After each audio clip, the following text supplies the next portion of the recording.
U.S. senators holding a press conference on the debt ceiling. This is why Joe Biden's running around like a little baby right now, talking about he gonna veto everything they put in his face.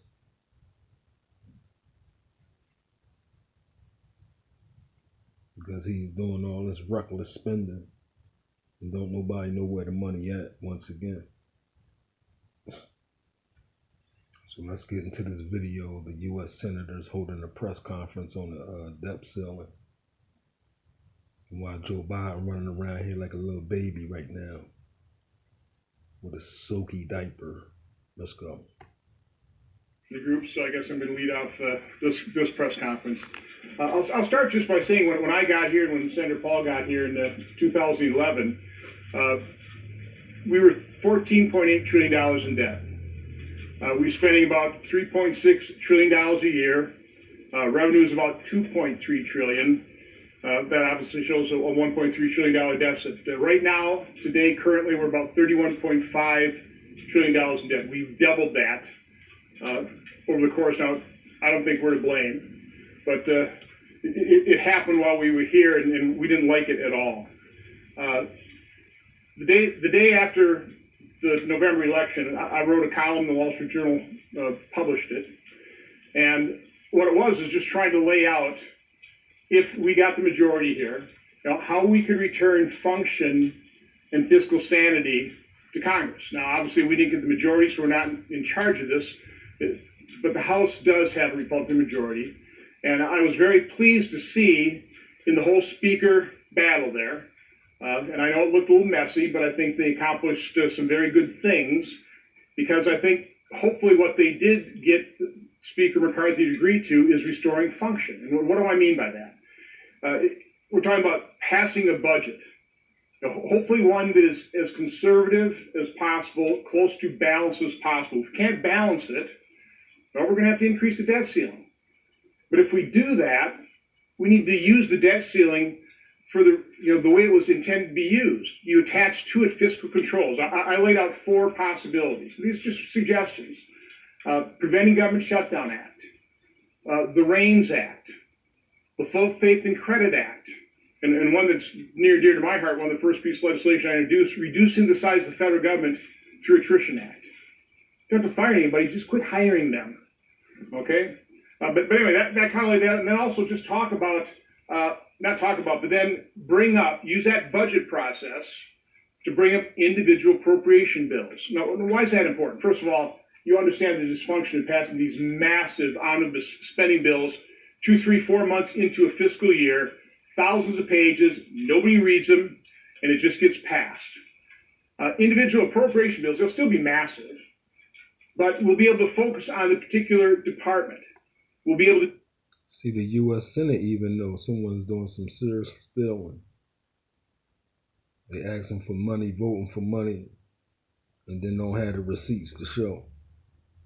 Somebody doing some serious stealing, y'all. And they know that too, y'all. That's why he's speaking on the goddamn debt ceiling. Let's go. Do greater oversight.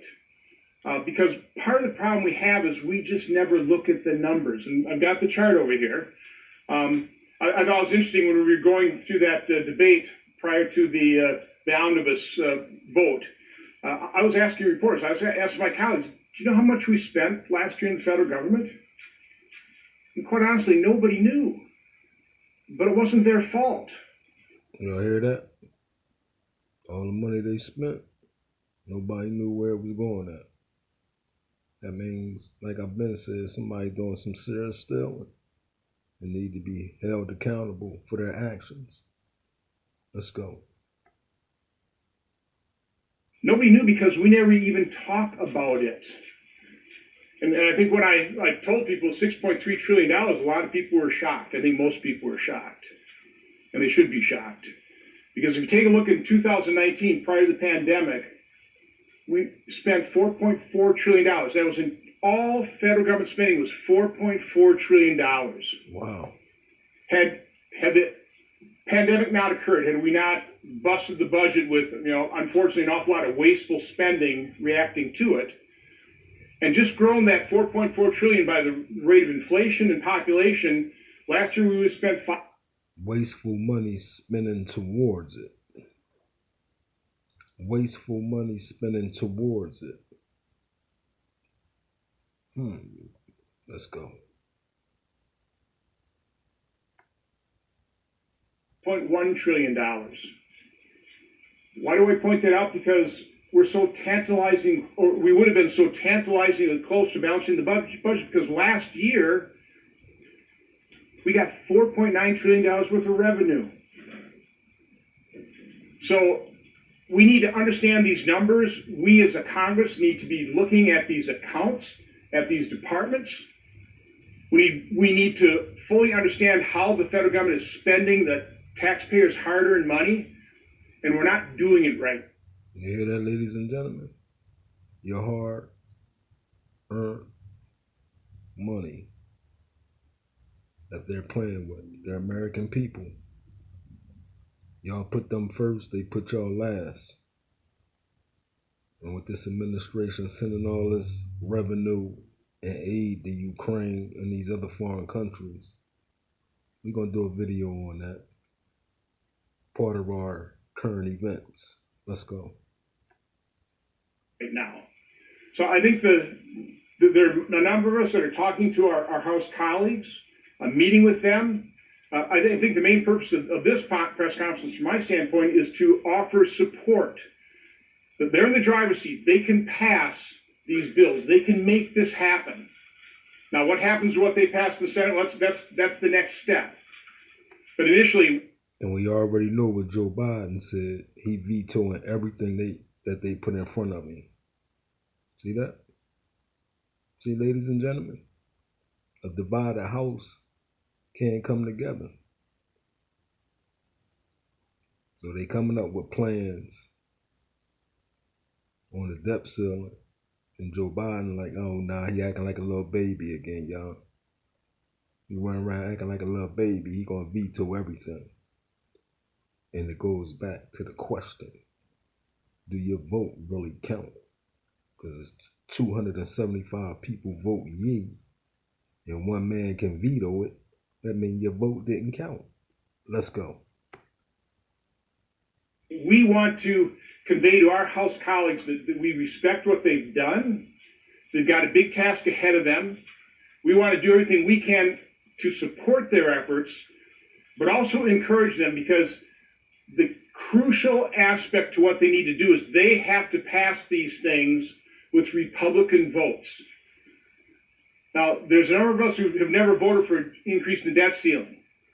Now, I would vote for an increase in the debt ceiling if we attach to it certain fiscal controls. And we as senators who have taken that position in the past, we need to, again, provide that support for our colleagues in the House, conservatives that also take votes they've never taken in the past. But if we want to have the best result, they're going to have to take those types of votes this year. So again, we're trying to be supportive here. We'll be talking, we'll be meeting with them. And with that, I'd like to turn over to my colleague, Senator Cruz. Over the past 2 decades, Congress has been bankrupting our nation. Go back to the year 2000. Our national debt was $5 trillion.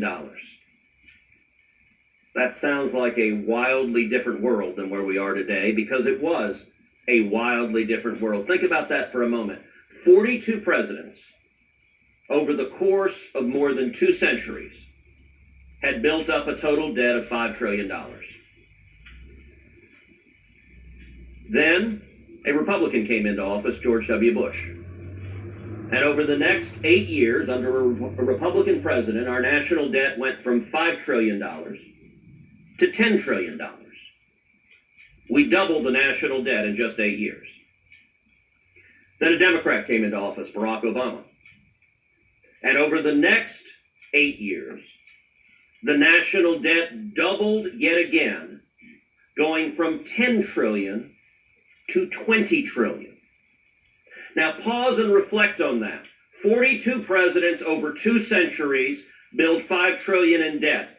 2 presidents, one Republican and one Democrat, over just 16 years, quadrupled our national debt.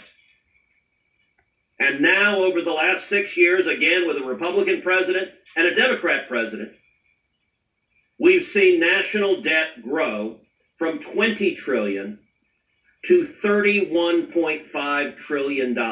This is unsustainable. The American people at home, if you're fed up with inflation, if you're fed up with the cost of food skyrocketing, with the cost of electricity, of rent, of lumber, of mortgages, of gasoline, of cars, of everything you buy, it's because politicians in Washington cannot stop spending money that we don't have. Now, we are at a moment in time because the American people elected a Republican majority in the House where we have an opportunity to stop the madness. And I believe it is incumbent on that Republican majority and on Republicans in the Senate to use every lever point we have to stop the out-of-control spending that is driving inflation, that is punishing hardworking Americans across this country. As everyone here is writing, the debt ceiling is coming up. And Amen. Continue. debt ceiling historically has proven the most effective lever point to force meaningful concessions. Now, let me dispense with a canard. Nobody standing here wants to default on the debt. Let me be absolutely clear and unequivocal. The United States of America should never, ever, ever default on its debt. And whether or not the debt ceiling is raised immediately, the United States will not default on its debt. Why? Because revenue that comes in each month exceeds the interest payments that are owed. There is more than sufficient revenue coming in to ensure we never default on the debt. And every one of us supports legislation. Legislation I call the Default Prevention Act, to put that in statute, to make clear the chances of a default are 0.00%. The reason the Default Prevention Act hasn't been passed is the Democrats block it. There is one principal person in this town that is talking about a default in the debt, and that is Joe Biden. Joe Biden wants to threaten a default in the debt. He wants to scare the markets. And frankly, he's counting on y'all. He's counting on the press corps just to repeat his talking points. He's counting on the press corps just to say, those crazy Republicans want to default on the debt. That is false. And if you write that in your stories, you are simply repeating partisan talking points from the White House. Historically, the debt ceiling has proven incredibly effective. In 2011, by standing strong on the debt ceiling, the Republican majority in the House forced passage of the Budget Control Act, the most significant constraint. So that brings me to, like I said, both parties need to be abolished. We need to create two new parties. That's for truth, justice, and equality for the American people. See? The news ain't gonna show y'all this. The news too busy focusing on the Eagles and got y'all once again bamboozled and hoodwinked. This real spill right here, y'all. This is what's going on in the country right now, y'all. But y'all too focusing on a game that's not going to benefit children. In reality, it's going to suck you for your resources, meaning your money, to spend it in buying foolishness things that you need to hold your local mayors and senators accountable for all this recklessness that's going on in the United States. Let's go. In federal spending in modern times. When I arrived here in 2013, Republican leadership was crowing about the great fiscal responsibility they saw because of the Budget Control Act. And then they turned around and abandoned it a couple of years later. You go back before that, Graham Rudman, the most significant structural restraint on spending, passed because Congress held up the debt ceiling. and used its leverage to force those reforms. And so I'm going to urge the members of the press, as this fight plays out, report it accurately. The rules of the Republican conference provide not that we will never raise the debt ceiling. It is not my position that we will never raise the debt ceiling. Rather, what the rules say is we will use the debt ceiling as leverage to force real and meaningful structural reforms to fix the underlying problem. It doesn't have to be a total solution for everything, but it has to be real and meaningful progress. And I will point out those rules that were written in the rules, I wrote them alongside the other senators who are standing up here today. That is the official position of the Republican conference. So we're going to see lots of fireworks. We're going to see lots of drama. We're going to see lots of Democrats. By the way, Joe Biden's position is facially unreasonable and ridiculous. Here's Joe Biden's position. I refuse to negotiate anything. That's what he's telling you. Mm-hmm. I don't care that there's a Republican majority. I don't care that we're bankrupting the country. I don't care that there's inflation ravaging this country. I, Joe Biden, will negotiate nothing. To hell with you. Let's default. That's Joe Biden's position. Facts. And on its face, it is objectively unreasonable. That's a fact, because we got the video of Joe Biden said everything they put in front of him, he gonna veto it. So that's a fact. The video is up.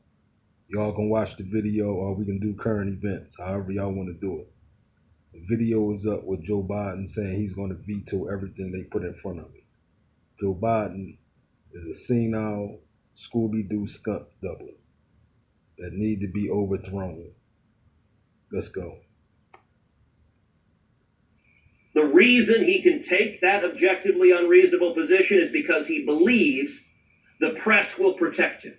He believes that in your coverage, you won't talk about how it's objectively unreasonable for the president to say, I don't care what the Congress says. My answer is hell no. He's counting on you for that. That's unreasonable. It's irresponsible. And we're here to encourage the members of the House and the members of the Senate to hold the line and get serious about fixing this problem. Says he won't negotiate over raising the debt ceiling. I have news for him. He absolutely will negotiate. Conservatives will not vote to raise the debt ceiling. The majority in the House, Republican majority in the House, will not vote to raise the debt ceiling without significant budget reform. The greatest threat to our country is, and the greatest threat to our national security is the debt. One of the great things about where we are now, though, is it really doesn't take as much as you would think to actually balance the budget.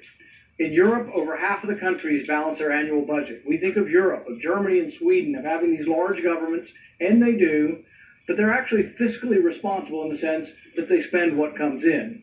We could do it in our country. If we were to have a $100 billion cut, which would still have us spending way more than we spent before COVID, a $100 billion cut in free spending, we would balance our budget in just 4 years. This is amazing. We have an opportunity here. It could be done, but it would take compromise between both parties. Republicans would have to give up the sacred cow that says we will never touch a dollar in military, and the Democrats would have to give up the sacred cow that they will never touch a dollar in welfare. Everything would have to be looked across the board. No one has a sacred area that would be immune. And when you make the cuts across the board, they aren't as big as you'd actually think they would be. It's a responsible thing to do, but President Biden needs to know, absolutely, he will negotiate, and it's better to start now. Plagues that even Moses would flinch at. It is a complete lie. We can balance the budget, right? Our states do it. Countries do it. Now, if we don't balance a budget, who makes money? Well, DC bureaucrats do really well. The people that make money off of government, they do really well. Wall Street sells a whole bunch more bonds, they do really well. The rich are going to continue to get richer. And guess what happens to the American public? Their mortgage rates go up. Their credit card interest rates go up. Eggs cost more, meat costs more, and the average American is paying for all this. Now, I did this when I was governor. I walked in with a $4 billion budget deficit, and the same thing happened. If you don't spend more money, borrow more money, Florida had borrowed in net additional $1 billion a year for 20 straight years, and they were going into default on their debt. We balanced the budget. We actually cut taxes. In 8 years, we grew economy, I think, by over 20%, and we added 1.7 million jobs. This is all doable, and if we don't, when anyone goes to the grocery store this week, you can blame everybody in D.C. that's not willing to live within our means for your interest rates going up and the cost of your eggs and meat going up. So you heard Senator Cruz talk about how quickly we got into this pickle. Basically, just a little over 20 years, which gives you a little bit of extrapolate that into the future. And the only politician who's had the nerve to put a budget out has been from the president, Biden.